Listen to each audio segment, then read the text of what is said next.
Babina Group of Hotels in Sinduna Thasi Taratrati Hodana, Noriosid Labor Hotel Impal Complex Gate Parinda, Sathari Street Food Festival 2025, Manung the Landamasi Tongantana Mafam Kayaki, Miyoi, Kayana, Lakton Saruk Yari, and then say a Sigataraga, Nipalak Suboina, Pangthokliba, Festival Sida, Manipuri, Esiagi Tongantano country singing son of item sing Fanghale, Hinam Sing Batana Powdam Ama.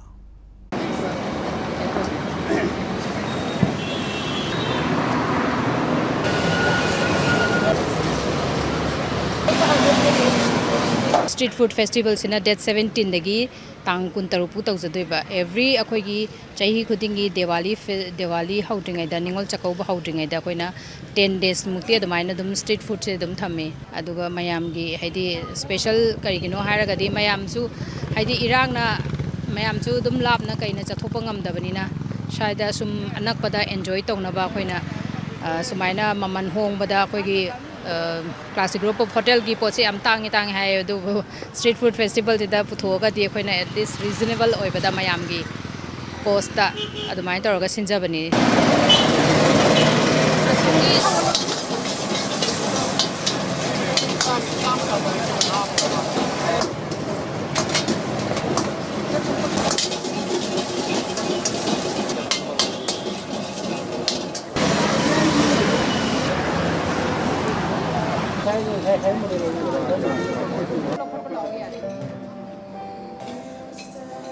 The crowd to yam lag paninaco, Manung Hana di Mamang the Manung Hotam Tamambanevo, but sitting the Mapanda Su sitting arrangement the Tauragaco, the Dimaniam live in a Mapanda Su, Setaure, Manung Su Setore, some money menus, some money, prices, some money.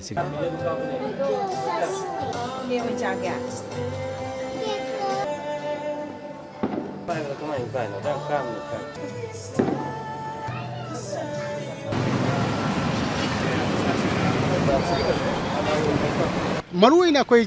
sahi kudingi anoba dis amamani ni dum hapse andak chahi gi ha da koi gi nganu mapum thongba yem yu silai se koi nganu mapum thongba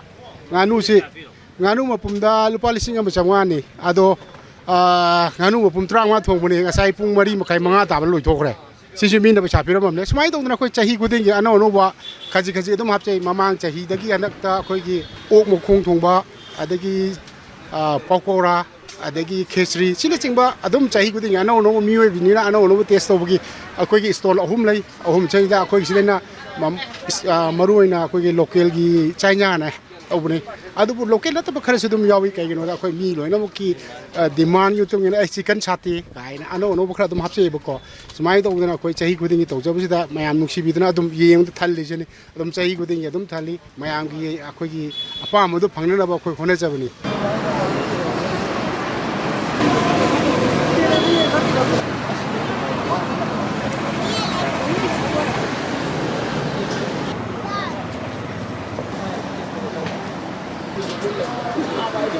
Ai family se dum ipaute dum sa bai tare ko moi dum hau ai tare ado classic dum charu de dum samani ngam keno de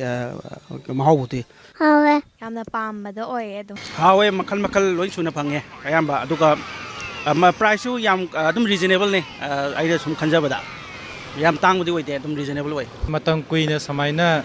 khoi pallur leiruba jingda sum kitang free oina kitang yang kanna irang loire irang matang na chadraga juko ai samaina sum kitang free oina chatpa pham enjoy kitang phangai tare samaina hawe adum yai mamanje dum khon chaw ka haw jang hawe harawe yamna haidi